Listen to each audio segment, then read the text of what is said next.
கர்த்தருடைய நாமம் மகிமைப்படுவதாக. கர்த்தருக்குள் பிரியமான தேவ பிள்ளைகளே, இந்த புதிய நாளிலும் அநேகருடைய வாழ்க்கையில் ஆசீர்வாதத்திற்காக, முன்னேற்றத்திற்காக எடுத்த முயற்சிகள் அனைத்து வீணாய் போய்விட்டதே. இன்னும் அடுத்த கட்ட முன்னேற்றத்திற்கு என்ன செய்யலாம், எப்படி மாற்றி யோசித்து செயல்படுத்தலாம் என்று சொல்லி நினைத்து கொண்டிருக்கலாம்.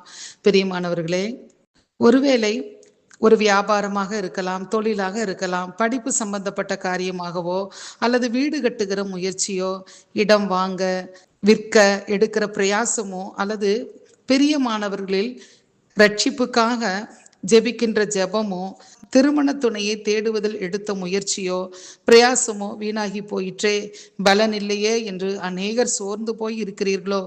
உங்களுக்காகத்தான் இந்த வார்த்தை.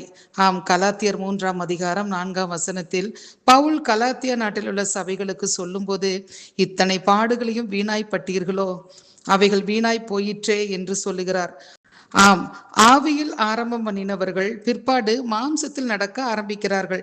இதை பார்த்துதான் பவுல் இந்த வார்த்தையை குறிப்பிடுகிறார். உங்களுக்கு ஏன் விசுவாசம் இல்லை, நம்பிக்கை இல்லை என்று சுட்டிக்காட்டி பேசுகிறார். ஆம், தேவனுடைய பிள்ளைகளாகிய நாமும் நம்முடைய வாழ்க்கையில் கூட நம்முடைய பிரயாசங்களுக்கு பலனுண்டு என்று விசுவாசிக்க வேண்டும். ஒருவேளை ஏமாற்றம், தோல்வி, இழப்பு, பிரயாசத்தில் பலன் கிடைக்கவில்லை என்றால், நம்முடைய முயற்சி உழைப்பு வீணாகி கொண்டே இருந்தால், நாம் சற்று தேவனுடையத்தில் நம்முடைய வழிகளை சோதித்தறிய வேண்டும். நீதிமொழிகள் 11:18 துன்மார்க்கன் விருதாவாக வேலை செய்கிறான் என்று சொல்லப்பட்டு இருக்கிறது. மார்க் 14 பார்க்கும்போது, பெத்தானியாவில் குஷ்டரோகியா இருந்த சீமோன் வீட்டிலே போஜனம் பண்ணி இருக்கும்படி இயேசு கிறிஸ்து கடந்து போகிறார். அங்கு ஒரு ஸ்திரீ விலையேறு பெற்ற நலதம் என்னும் உத்தம தைலம் உள்ள வெள்ளைக்கல் பரணியை கொண்டு வந்து அதை உடைத்து அந்த தைலத்தை அவருடைய சிரசின் மேல் ஊற்றுகிறாள். இதை பார்த்த சிலர் தங்களுக்குள்ளே விசனம் அடைந்து, இந்த தைலத்தை இப்படி வீணாய் செலவழிப்பானேன், இதை 300 பணத்துக்கு அதிகமாக கிரயத்துக்கு விற்று தரித்திற்கு கொடுக்கலாமே என்று சொல்லி அவர்களுக்குள்ளே முறுமுறுக்கிறார்கள். இயேசு அவர்களை பார்த்து, அவளை விட்டு விடுங்கள், ஏன் அவளை தொந்தரவு படுத்துகிறீர்கள், என்னிடத்தில் நற்கிரியை செய்திருக்கிறாள் என்று சொல்லுகிறார். ஆம் பிரியமானவர்களே, மற்றவர்களுக்கு இவளுடைய செயல் வீணானதாய் காணப்பட்டது. ஆனால் இயேசுவினுடைய பாதத்தில் இவள் நற்கிரியைகளை செய்ததாக இயேசு கிறிஸ்து அவளை மெச்சிக் கொள்ளுகிறார்.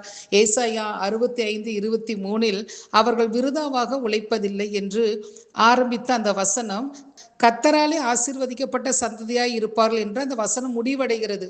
ஆம், தேவனுடைய பிள்ளைகள் பிரயாசப்படுவதும் உழைப்பதும் விருதாவாக வீணாக ஒரு நாளும் போவது கிடையாது. நிச்சயமாகவே அதற்கேற்ற ஆசீர்வாதத்தை கர்த்தர் கொடுக்கிறார்.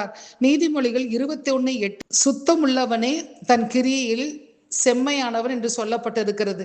அது மாத்திரமல்ல, விசுவாசிக்கிற நாம் பதறாதபடிக்கு அவரிடத்தில், தேவனிடத்தில் நிச்சயம் நம்முடைய காரியங்களை வாய்க்க பண்ணுவார் என்று நாம் பொறுமையோடு இருக்க வேண்டும்.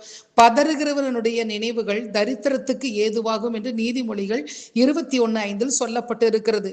அது மாத்திரமல்ல, அசதியானவன் பட்டினியாய் இருப்பான் என்று நீதிமொழிகள் 19:15 சொல்லப்பட்டு இருக்கிறது. ஆம் பிரியமானவர்களே, உத்தமர்களோ நன்மையை சுதந்தரிப்பார்கள் என்று நீதிமொழிகள் 28:10 படியும், நீதிமொழிகள் 23:2 நிச்சயமாகவே முடிவு உண்டு, உன் நம்பிக்கை வீண் போகாது என்ற வார்த்தையின்படியும் நாமோ எதற்கும் பதறாமல் சுத்தமுள்ள கைகளோடு சுறுசுறுப்பாக உத்தமர்களாக விசுவாசத்தோடு இருப்போமானால் நிச்சயமாகவே நாம் பிரயாசப்படுவதும் உழைப்பதும் வீணாய் போகாதபடி ஆசீர்வாதத்தை பெற்றுத்தரும். கர்த்தர் தாமே நம்மை ஆசீர்வதிப்பாராக. ஆமென்.